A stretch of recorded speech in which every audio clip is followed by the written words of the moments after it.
This is episode number 12. It's your life, time to live it. And I'm here today with the CEO of RealtorDR, Mr. Thomas. And to the left of me, right of you, is Audrey Mayer, is our senior sales agent and also our top sales agent for 2025. And to the far left of me, we have Julius Uderman, who is also a senior agent with RealtorDR. So guys, I wanted to jump right into this and set the stage. Today's episode is all about real estate, okay? Julius, how would you describe the current real estate market here in the Dominican Republic? Do you mean in words or? Yeah, I mean, however you can describe it. Like if somebody is looking from the outside in, what would you tell them, right? If somebody was a buyer or a seller, what type of market would you describe it as? I say right now is pretty much a steady market. I feel that this year myself, I've done a lot of more transaction on the selling side of it. So most of my sellers were people that lived here already for, 5 to 7 years. And now they decided, we want to sell our property, sometimes to buy something different here or sometimes to go back to their country. All right. So, yeah. And Audrey, how would you describe the real estate market here? I would describe it as growing. I see every day people want to move here, want to relocate, want to sell the property because either they want to downsize or upsize. But it's just, I would even say it's exploding. All right. And Thomas? In lines of what Audrey said, talking to people here and online, seeing the reactions, it feels like everybody wants to move into the Dominican Republic. But the difference between most of the people who are like, okay, well, that would be so cool, or I would like to go here, versus the people who are actually here and doing it, and like you said, it's your lifetime to live it. Make a decision, do it, and very few people regret it. And for most, it's the best decision of their life. Okay. Yep. And, some of the buyers, I know you mentioned sellers, Julius, but some of the buyers, okay, from last year to this year or from when you first started to now, what are some of the changes that you're seeing in maybe the buyer's expectations or buyer behavior? Well, the most changes I've seen is that before the buyers had a little bit more, let's say, capital and less inventory. Given that the Dominican Republic is growing, we have a lot more inventory to choose from now from, let's say, a community like Sosúa Ocean Village, because when it started, it was a little bit limited, but growing, and people had the chance to buy in. Right now, the inventory that we have there is still great.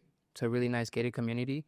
But when you're going a little bit farther out to Cabarete, the market there is a little bit different, and some will say a little bit more, I don't want to say pricey, but say more the higher value that people found in Cabarete, just because of the fact that you have the restaurants right on the beach and one of those properties, let's say communities like Ocean Dream, Ocean One, that's where people want to be most of the time. So buyers, yeah, it all depends. We have so many different type of buyers. We have buyers that want to buy to invest. We want to have buyers that want to relocate here with their families. So we always have to ask the questions like, okay, do you guys want to buy an investment property? You want to relocate with your family? So great. As a buyer, you have to decide. And we as agents have to understand what are the needs and bring them to a secure community that works best for them. Okay, excellent. And Audrey, you have a lot of clients from all over the world. When we're taking a look at people and buying and their expectations or some of the characteristics, do you find that there are some differences, let's say, between Europeans, Canadians, and Americans? There is, however, the experience I had this year with buyers and from all over the world, Europe, Canada, America, Russia, buyer are doing some research and they know about the Dominican Republic. And the buyers, or from my experience, the buyers I have, they first know about the Dominican Republic, they've done their research, and also they're not coming here just as an investment property, they also want to come for the lifestyle.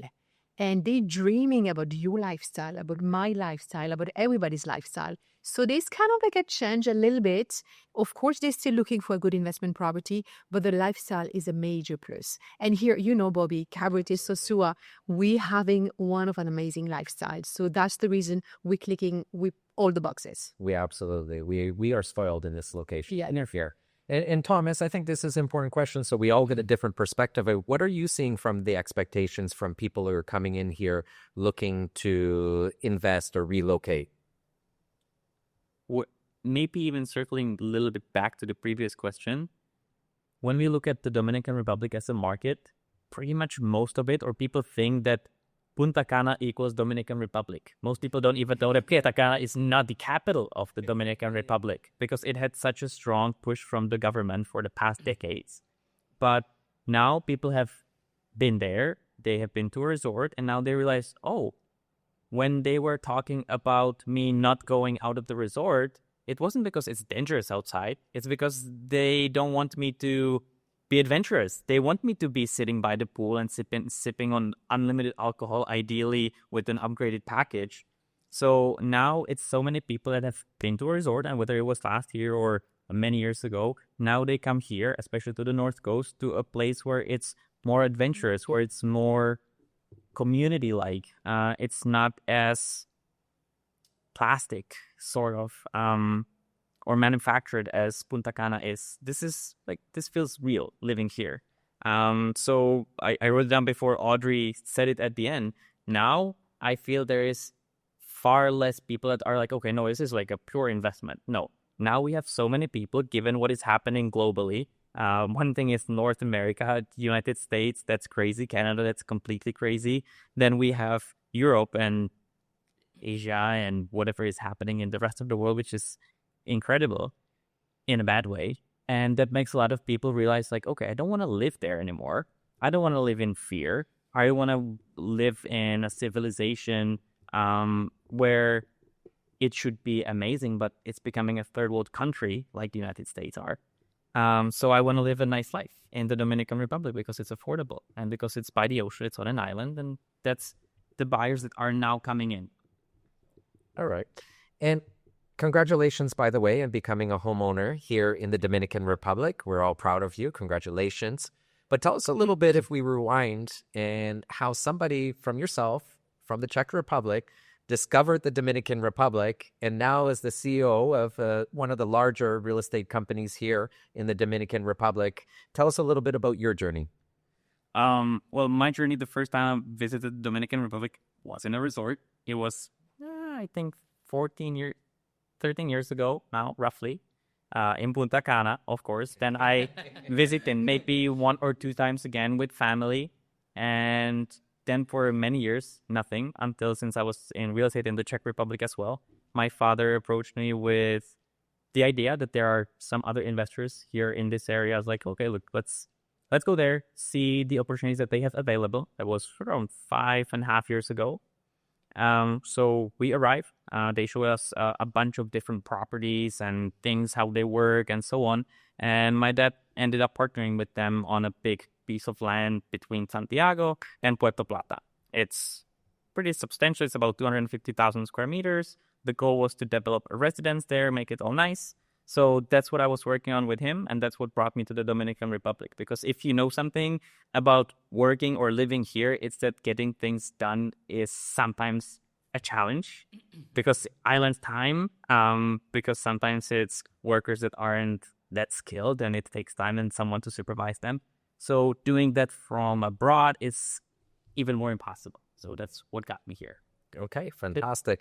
And Julius, you have a different perspective because you're born here. Yeah. You grew up here. Correct. Went to school here. Now you're successful in the real estate field. Tell us a little bit about what it was like growing up here on the North Coast. Well, it was actually super incredibly fun. So number one is I have some friends that live in the United States, and well, actually they're kids, and they tell me like, oh yeah, my kid doesn't go outside. They're always on their video games playing inside because, you know, the weather doesn't permit them to go outside and explore and have fun and go to the beach or go mountain biking. Where how I grew up, I don't even have a video game or something on my house. You know, I used to go out with my friends mountain biking or playing baseball at the beach, you know, just with a tennis ball and having fun. I was fortunate that my parents were able to send me to a private school here. That's where I learned my English. And then I actually went to school here with Joey, which is behind the cameras right now. And then I went to college in Santiago, which is another beautiful city from here. And how I started with RealtorDR is I met you, Robert, at the river one time with a couple friends, and I remember we were having a stew at the river, next to the river, having a lot of fun. And then one day you told me like, hey, come by the office. And then you started teaching me and, being like my mentor on this kind of field. And I really appreciate it. And it was a really cool journey to go from there. Yeah. Well, I think one of the things to building a team is, first of all, you have to be a little bit lucky. Yeah. Number two, you have to attract the right people. And number three, which may be the most important or all of the most important, is you have to find people that are coachable, right? Mm-hmm. So being able to be a good follower is always a key essential to becoming a great leader. And that's the route that you're on, and you've been kicking butt in real estate. How does growing up here, how has that helped you in working with some of your buyers and sellers? Because having that lifelong experience, there's no shortcut to it, right? No. You either have it or don't have it. Yeah, I mean, when buyers or sellers, sellers not so much because they live here already, but for buyers, it's a bit shocking, like Thomas said earlier, the island time. So they need to understand that when you do move here, there's most and certain things that don't happen exactly the way that you think they will. For example, you have someone coming to your house, fixing something for you. You expect them at 9 or 10, whatever time they give you. But sometimes that's not going to be the case. So it's actually when people move here or they're trying to relocate to the Dominican Republic, I explain to them, you have to be open-minded because this is not a country for everyone. It's an amazing country, beautiful weather, beautiful people, great culture. But some people cannot just leave their system. They have to follow a system. And if they're not open-minded, the Dominican Republic is not great for them. So I explain to them, like, listen, I grew up here. I spend most of the time with my cousins who are purely Dominicans. I'm also pure Dominican. It's just my dad's German, so I had a little bit of both cultures. But yeah, I mean, growing up here is a different kind of culture. You're always happy. You're always outside, And yeah, I love to live here. And for any of our clients or even our team that's had the opportunity of knowing Julius, he's like the Ray Donovan for us. He's like our fixer. So if there's a car problem or you need a new car, both me and Audrey bought our cars from Julius. Yeah. Places to eat, things to do, people to talk to get painting, to get renovations, to get almost about anything. Julius's connections and lifelong relationships, he's leveraged to make everything easier for us and for our clients. And that's something that I think comes with the experience in growing up here. Now, Audrey, your, I guess, journey brought you here through athletics, correct? Correct. So connect the dots how you went from being a world-class athlete, discovering cabarete, to now being the top salesperson at RealtorDR. How do those things happen? Well, Bobby, I came here for the love of the ocean, and I fall in love with their energy, with the vibes, with the culture, with the people, with my husband as well, of course. But it's also a love about helping, inspiring people to find something that make them spark. So either it was teaching windsurfing when I came here, or teaching, coaching people in nutrition and fitness, or helping someone finding their dream home. It's all about creating that lifestyle that makes someone happy and that bring them back to their heart and really feel that joy of living in the Dominican Republic with their family.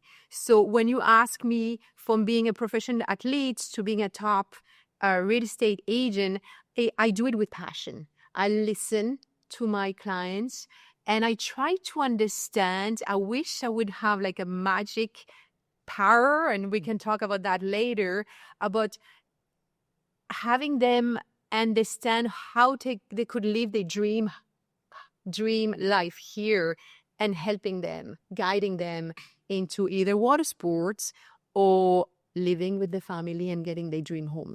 Absolutely. And everyone's different. And one thing I remember when you started with RealtorDR, by the way, we're so blessed to have all of you guys, was that you're training for your fitness at the time. And you were so disciplined. I remember that, like, every meal was counted, every workout was strategically planned, and you still managed to put real estate and your clients' needs first on top of all that journey. So where I'm going with that observation that I had was discipline. Yeah. The ability to give yourself a command and follow it. And that's something that I noticed from day one that you had that separates, because I think a lot of people in our field, they know what to do in order to be successful. Like, it's no like secret recipe. It's no hidden agenda. It's no like chapter at the end of the book that you have to find by mistake. No, it's all there. So it's just a matter of putting it into your discipline, into your habits, and forming those. And those are things that you had from day one. Now, this question, I'm going to go to all of you guys, and we can and I'm going to jump in on this one too. What's the biggest sellers? What is the biggest challenge that people who are selling their property right now are facing? So I'm going to start it, and I'm going to say the biggest challenge that they face is the fact that compared to a North American market where the majority of sales happen with bank financing, they don't work that way here. So that's one of the biggest challenges that they find, because having a person that has the type of wealth to buy a $250,000 condo and pay for it in full is much more difficult than finding somebody who has $50,000 or $100,000 to put down and then finance the balance. So number one challenge that sellers face right now, okay, in my eyes, is financing. And that's why I'm seeing and connecting the dots that most people who are selling their property and are getting the list price that they're asking for in our market are offering owner financing. And the keys to the owner financing is, number one, is the deposit. So the lower the deposit, the better. Number two is the term. The longer the term, the better.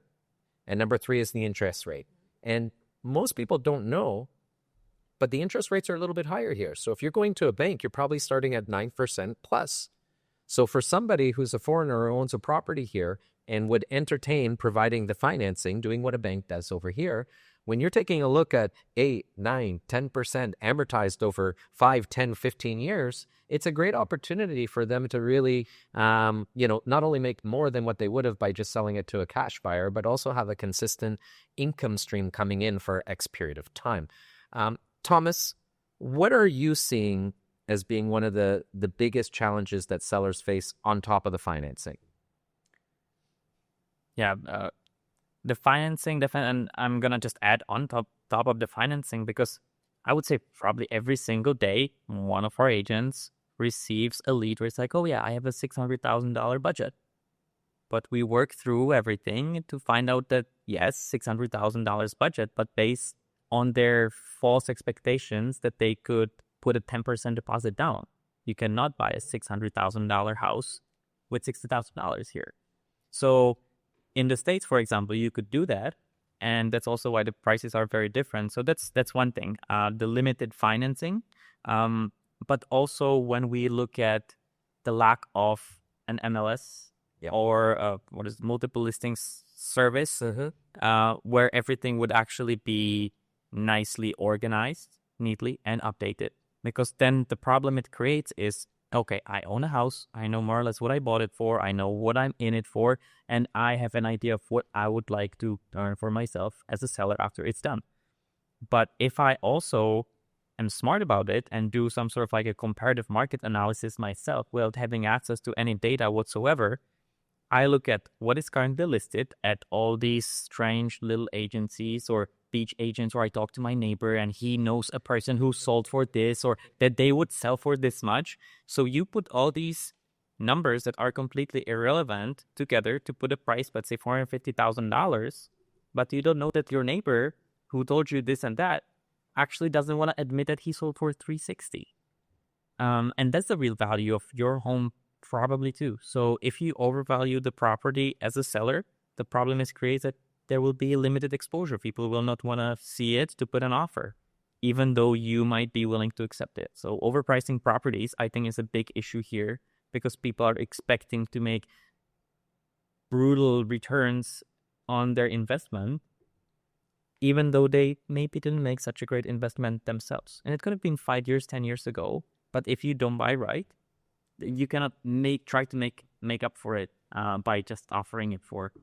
And just a side note for all the haters that want to comment and say it's because of the real estate agents that these house pricings are going up and we're destroying the market. Let me tell you one thing. Our goal is to get the property sold. And one thing that I know every buyer wants is the best deal possible. Yep. So why in the world, if we only get paid to sell the property, why would we overprice any property whatsoever? So for you haters out there, next time you post that, I hope that you see this comment over there. Now, Julius, buyers from your end. Okay, what are they facing? challenges? Okay. Buyers? Talk about sellers, buyers, anything different than either the financing or inaccuracies as far as, what the market current conditions are? Well, yeah, I mean, I just have to agree with you and Thomas. We have the CRM that we have multiple inquiries that people have, and they come here and they're like, oh yeah, we have a $300,000, $400,000 budget, but then we only have 10% down. So this year, I think I closed the deal with the bank, and Thomas also did. That's probably let's say five deals in total that we have closed within RealtorDR with banks here, because bank financing is not as simple as it should be. Also, interest rates are really high. So buyers that are not prepared with some amount of cash in order to come in and buy here, it's going to be kind of complicated. Yes, if they are willing to and open-minded to doing, for example, pre-construction and pay on installments, or we have someone that is offering owner financing, we can review creative ideas on how to make them buy something or help them buy a property here in the Dominican Republic. Sometimes if the client right now has only $50,000, $60,000, $80,000, they can only afford to buy the land now and then start building after they, save up some money. We can also do that. But yeah, the biggest challenge that buyer have here is financing. Yeah. Audrey? So I would get back to what Thomas said regarding the MLS system, because we do not have an MLS system. There's kind of like a miss of knowledge when the buyers is looking into buying into the Dominican Republic.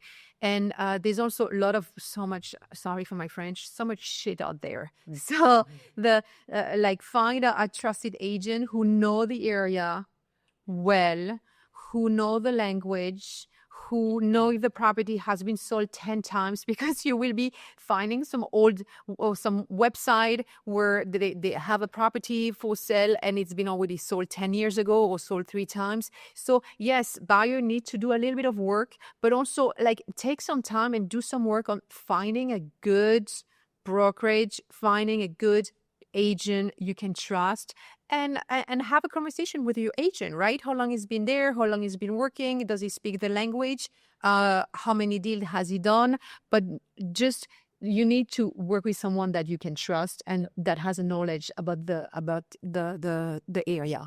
The thing is this, I've been quiet for a while, right? But I think a lot of people out there that I see online been poking the bear, all right? And what I mean by that is the buyers out there need to be extremely careful on who they listen to. All right, because I'm seeing people out there talking about the current situation of real estate, what the real estate market is, and that, what? I know who this guy is in this neighborhood. I know what he does. I know that he doesn't sell anything. I know the whole story behind the scene, but people may see that and actually take this person as a trusted advisor. So going back to what Audrey said, anytime that you're looking at either selling or buying, look at it as that you're interviewing somebody for one of the most important positions, okay, in your company. Because selling a property or buying a property needs to be done with care. And the only way you're going to do that is inspect what you expect. So go through the interviewing process. Ask the questions that, like Audrey said, how many properties have you sold? How many has the team sold? How long have you been in the area for? Are you comfortable with the culture? Do you know how to get around? And the thing that separates RealtorDR, which makes it uniquely different, is the fact that Thomas brings to something unique to RealtorDR. Julius brings something unique to RealtorDR. Audrey brings something unique to RealtorDR. Myself, plus all the other team that we have. But when combined together and working collaboratively, I'm very confident when somebody does their due diligence and goes through an interviewing process over here, they'll understand the real estate market here and be able to make educated decision which is best for them. So for the people out there, make sure that you're extremely careful on who you listen to, right? And, when we're working with new clients exploring the DR, Julius, what is one of the biggest misconceptions that you've seen that they've had?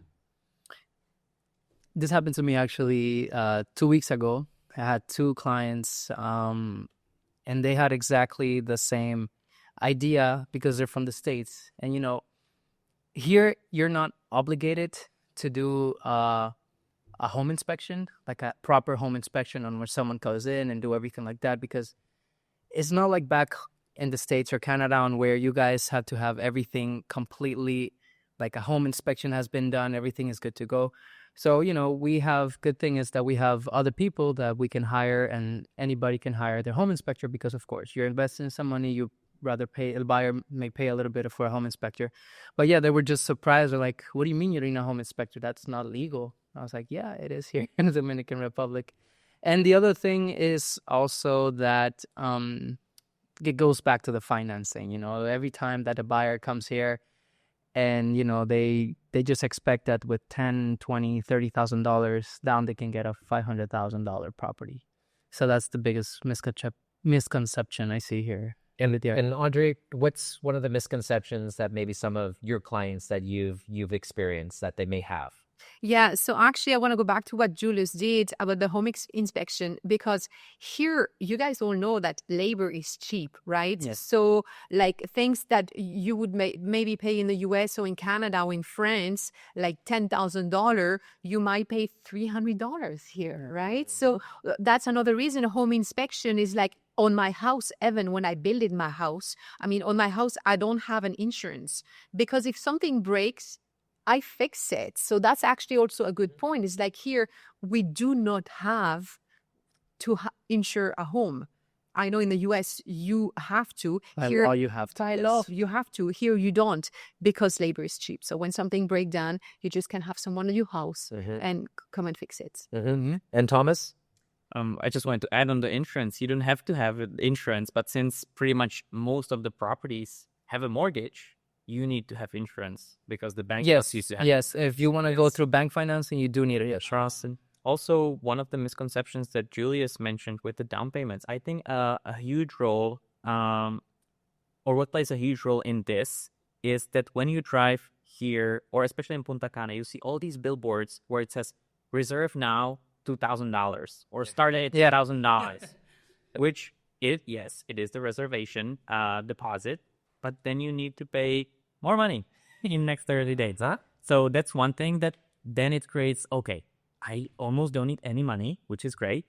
The next step is you maybe drive from the Santo Domingo airport to Punta Cana, you pass Boca Chica, and you see these really not attractive condos that you could probably get for $40,000, something in the basement that is super tiny, but it's starting at $40,000. Yes. And then you're like, okay, I need $2,000 now, and it's going to cost me $40,000, which is the bank that's going to loan you. No, that's unfortunately not how it works. But at the same time, are we still talking about the buyers? Yeah, or sellers too. Yeah, jump in there. One thing I wanted to also touch on with the commission, and this has happened to me a few times before, where, of course, we do a premium service, but we still charge the standard commission rate here. But there are going to be in this area, we just call them beach agents, right? And they will undercut the commission because they don't care if it sells, it sells. If it doesn't, there is no expense because they don't bring any additional exposure. But I lost a listing for just 1% difference of a commission. And when I met with the agent who represented the seller afterwards, he dropped the price 17%, which I would have not allowed to do. And I would be more than able to bring buyers that would get him what he was asking. Yes, I would charge 1% more, but he would have gotten $30,000 extra. Yeah.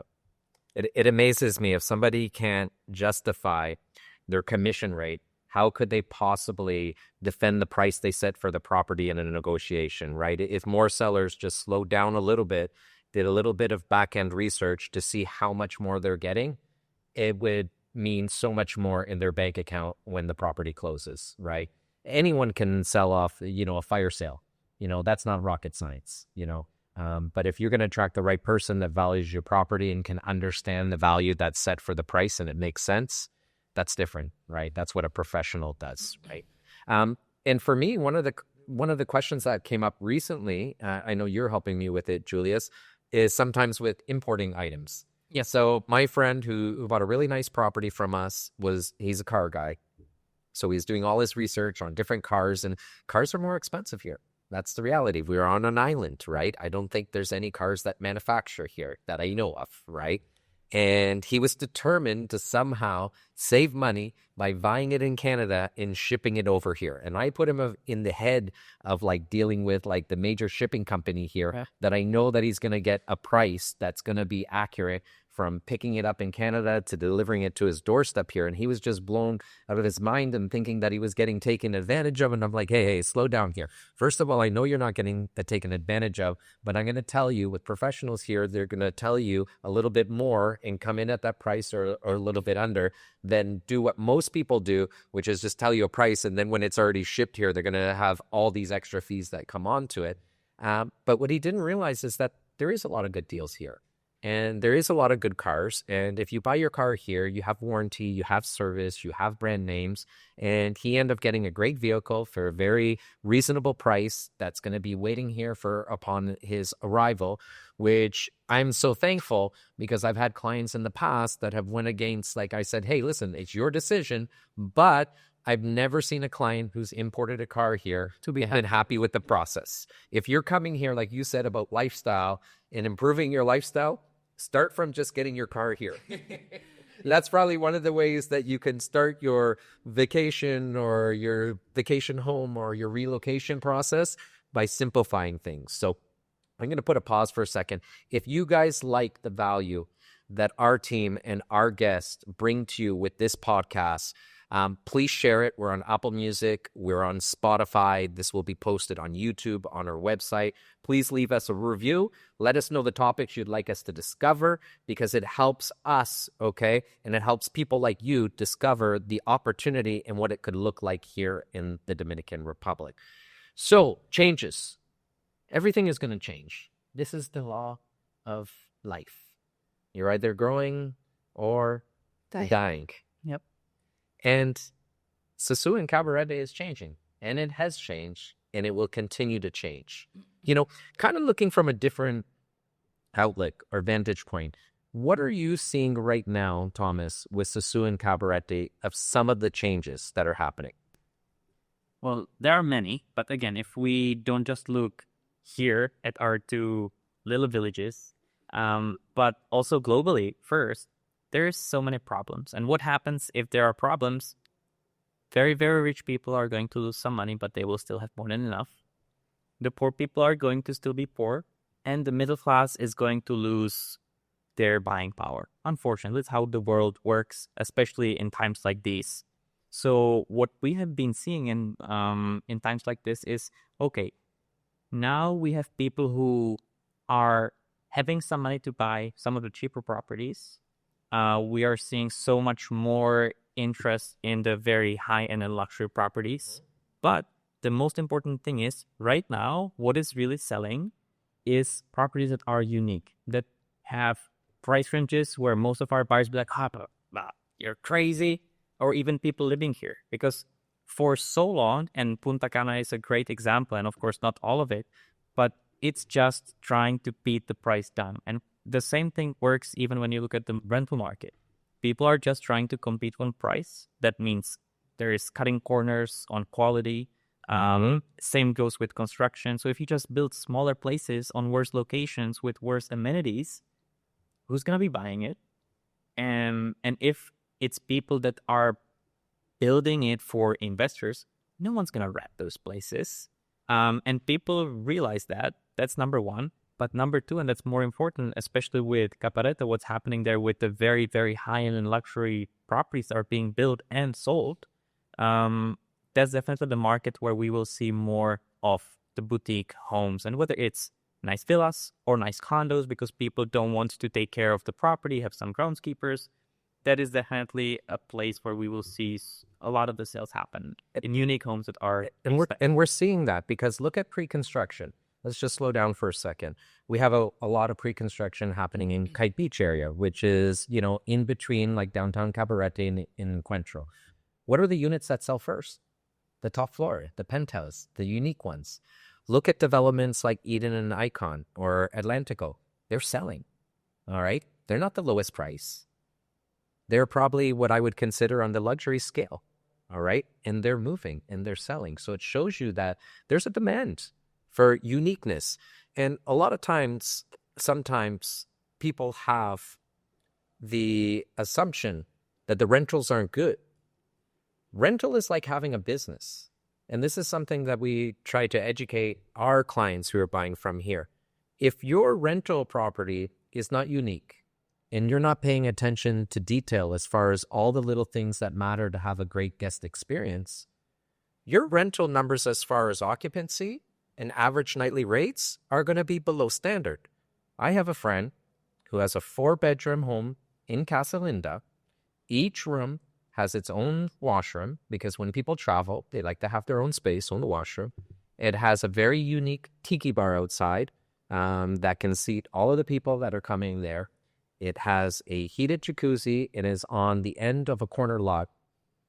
And they cannot, it's full. It's full all the time. And even trying to get in, he wants to sell now, which is great because he has another property. But we can't even get in there to show clients there. It's always booked. And it just shows you that if you pay attention to the small details, even on the flip side after, okay, that there's going to be the opportunity to be hot in your feet, right? What are you seeing right now, okay, Julius, when it comes to Sosua and Cabarete and the changes?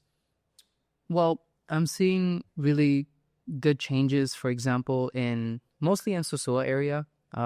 In the last couple of weeks, I've had always the conversation with, so what's happening in Sosua that everybody's talking about? And basically is they had a big cleanup regarding the girls that were on the main street of Sosua called Pedro Clisante, that, prior to now, it was kind of uncomfortable for you to walk there with your kids because it was not a place it was not kids friendly. It was like a red light district in Amsterdam, but literally a couple blocks. A couple blocks, but it did make a big difference, for example, on the flights coming here. Because I was speaking to some of the owners of the places like, JetBlue flights are coming a little bit emptier and stuff like that. But it's going to take a little bit of change. Of course, we're going to feel a little bit of the deep, like a little bit of a down in Sosua. But this is actually a really good thing because then real big investors are like, okay, wow, Sosua still has a great beach. Sosua still has amazing restaurants on the area. Sosua is a really special place, and we still have so many beachfront properties like Española Beach, Infinity Blue, Gansefor, which is another super high-end complex, and also super high-end restaurants are located there. So yes, right now, mainly in Sosua, we're going to feel like, yes, there's going to be a little bit of a deep, we're going to feel it a little bit, but it's going to be for the best because it's going to convert into more a family-friendly space for everyone to go to. Yeah, and just to add a layer on top of that, like in any type of market, it's going to go through cycles. Exactly. All right? Exactly. So in my eyes, and obviously I'm in real estate, so I'm always going to put a positive spin on everything. Yeah. There's never a bad time to buy. Actually, when you find a market that has a little dip in it, it's probably a better time to buy. There's only the best, a time that varies when you're selling. So you have to be very wise when you're selling. That being said, too, a lot of people forget internally, and what I mean by that, within this country itself, there is a lot of internal tourism. Yeah. And people from Santiago, which is a major city with millions of people and a lot of wealth, they're an inland city. So they don't have the same characteristics that Playa Alicia had, Playa Sosua. All right. And these are locations that when they were growing up, they were visiting all the time. And maybe there's a gap between their memories and when they've been here last. And what I'm starting to observe is that a lot of internal tourism is happening. They had the orchestra here. They had the 10K marathon. Playa Sosua is going through a major revitalization that hopefully they're trying to open for December. We'll see how that goes, yep. But it's making progress. All right. Some of my favorite restaurants are there. You have Mango Steakhouse. You have Doce Sapporo. Hard Rock just opened. Hard Rock that just opened. It's really good. And a lot of the foreigners are like, why would you ever open a Hard Rock cafe? Well, listen, it's not all about you. Yeah. Right? Because when I go to Santo Domingo, when I go to Santiago, you look at McDonald's, it's always busy. Yeah. You look at KLC, it's always busy. Listen, sometimes Dominicans like American things too. So it's finding, I think, in my eyes, what my heart tells me is the right balance in the right way to do things, in transitioning, and maybe taking some of the businesses that are there and having conversations with them about transitioning. how to make the experience of the service and the product that they're offering better, and helping them move through this time of change, because I truly believe in the long run, this is the change that needs to happen. Now, is there going to be a nightlife in Sosua? It's already back. Yeah, of course. It's already back. It's going to be a nightlife. Listen, there's always going to be a nightlife anywhere you go in this country, all right? It just needs to be done with class. That's all, right? Or more class than how it was before. And Audrey, from yourself, you do a lot of your work in Cabarete, okay? I know that you surf and play in Encuentro, and you do your other water sports, and you're the owner of Voy Voy in Vela, a water sports school. Tell us a little bit about what you're seeing in Cabarete, and not only what you're seeing, where do you see it going? Yeah, and it's a good question. And what I've seen, I'll bring it back to the lifestyle, because that's what brought me here in the 90s. And that's what I see more and more. I mean, we don't only have an investor buying a property for the numbers. We have an investor looking for a property for the number and looking for a property because he's going to come with his family, have his coffee, barefoot on the beach, maybe take a surf lesson. His wife's going to do some yoga. So it's that entire investing property, and I want to live a good lifestyle because I'm tired with what's going on right now back home. It's cold, there's a lot of stress, I have ache, I'm just in a rat race. Yes. Thank you. And so there's a big change of people want to live good. And that's the change I see. And we have a great community here in Cabarete and in Sosua. We have the lifestyle that gets along. We have great food. We have the mountains. So that's, people want to have a piece of that, right? They don't only want to have an investment property with number that they might just come once a year for the HOA meeting and that's it. They want to enjoy their life. Yeah, and I think this is the perfect time of the year if you're watching and you're in North America or different parts of the Europe, that the leaves are changing, which is nice, but it's getting colder. The days are getting shorter. And you know what? Today's like the same here. Yeah. It's beautiful. Yeah. It's sunny out. We're talking about it. In the morning, it was raining, and it was raining strong. And then all of a sudden on the way here, Blue skies. it's like blue skies. Yeah. The ocean was like still. You're talking about the wind later on. Yeah. Me and Julius were talking about a wing lesson Yep. going with you. Like, my goodness. And you know, when it's raining here, this morning it was raining really hard, but I was still in my pool with my bikini and like just enjoying my coffee, and it was pouring rain. It was not cold. So it's still nice and warm, and it always is in winter. I know I had clients from Ottawa here last week, and we were doing like our community tour, and it was their first time spending extended time here on the North Coast. And we had those couple days after the hurricane where it was like, you know, for us, it was like, maybe we could either wear like a sweater, you know, like, and it was comfortable. And, you know, it was one of the first times I had the message on the Airbnb. By the way, is there a heater in your pool? What? Do you have a, yeah, I was like, okay, hold on. For like 365 days of the year, you probably have the 2 days where someone would have benefited from having a heater in the pool. So I said, sorry, unfortunately, we don't have the heater in the pool, but I promise you it will get warmer. And it did. A couple of days later, the sun was out again. Toaster. And he was explaining for their anniversary, he was swimming out to do some snorkeling right at the Marriott, right near Three Rocks. And on his way back swimming, he got so much sun that he got a sunburn. So mission accomplished, anniversary, sunburn. Those are not a bad way to have it at anniversary, right, over there. Can I just add? Yes, of course. The thing that you were talking about, and Julius touched on it. One thing that I've been noticing, and we discussed that one thing is investors, but now it's more like, okay, relocating, or at least for extended vacations. But one thing that I'm really, really noticing myself, even not being Dominican, I have so many Dominicans reaching out to me that live in the States, in New York, that want to buy a property here. Mm-hmm. Touching on what Julie said about Sosua, I just had clients, hello Jorge and Alex, buy a property in Cabarete, and exactly that's what we're talking about. She used to go to Sosua Beach with her grandma. That's where she has the memories until it changed and it became what it was for the past few decades. And they stopped going there. And a lot of people did. And a lot of people still around the country, when you say Sosua, it's like, no. But living here, not only realize, okay, but it's like That one street. 4 blocks. Yeah, 4 blocks. Yeah. where the problem is, which is now gone.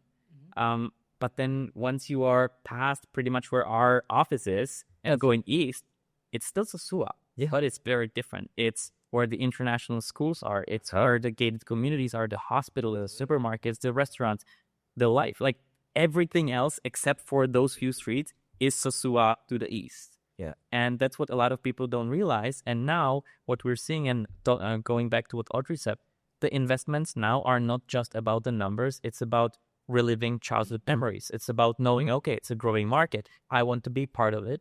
And I want to know, like, this is where I used to go with my grandma. This is where I used to go up. I want to go back because I was fortunate enough to be in the States. I made some money and now I want to put it back. They want to go back to their roots. They want to go back to their roots. And even to add another layer onto what you're saying over there, I think the sticker shock or like pulling the Band-Aid off for some of the clients that I was working with who are looking in, in and around that area, they said, hey, listen, I'm going to put a little bit of a cool down on our search until I kind of figure out and navigate like what's really going on.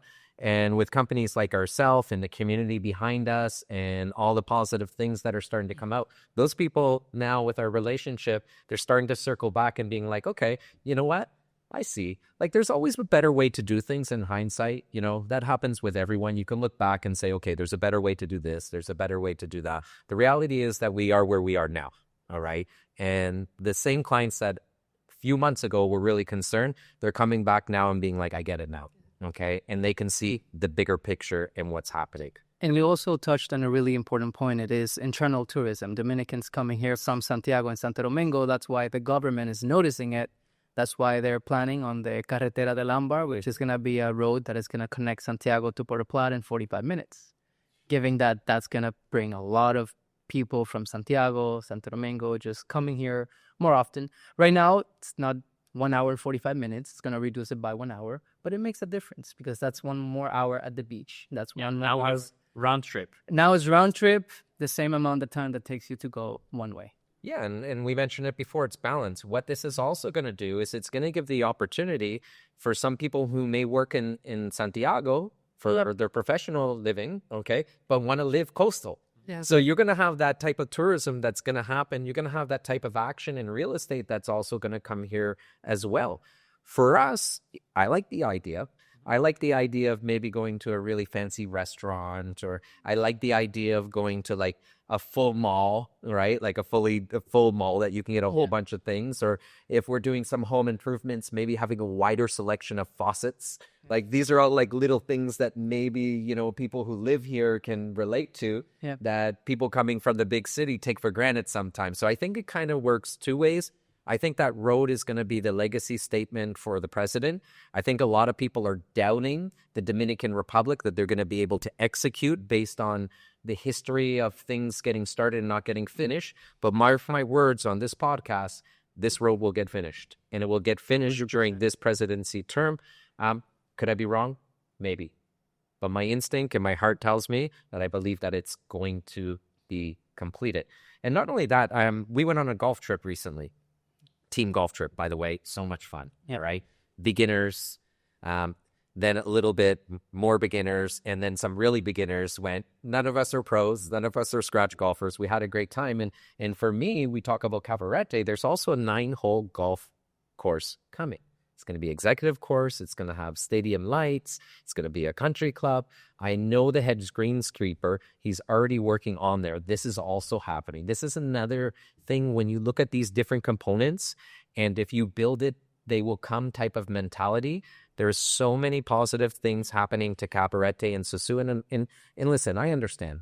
It's a lot easier to be negative, okay, and look at the glass half empty than it is to look at it as, half full of air and half full of water. So it's always full. I'm a positive person, and, I can see the commitment to really establishing this part of the island as a premier destination for clients, because once all these different innovations and initiatives are taking place and they're completed, what's going to be a byproduct of this is that you're going to see more people being able to travel here with affordability, with regularity.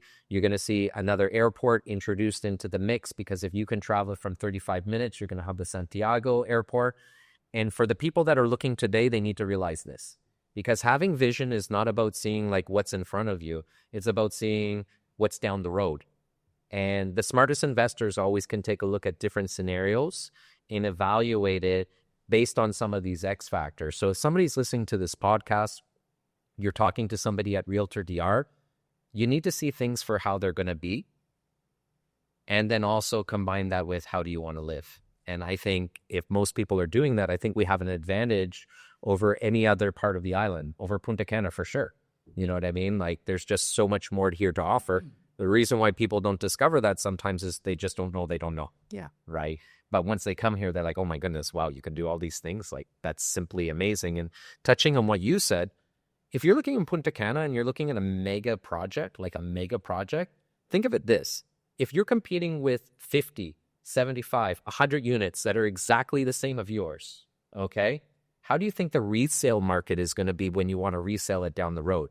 There's always going to be somebody with a lower price if you don't have unique advantage. 50 projects next to you that are the same. They're also competing on price with you. It's not just with it. And then on top of that, your rental pool.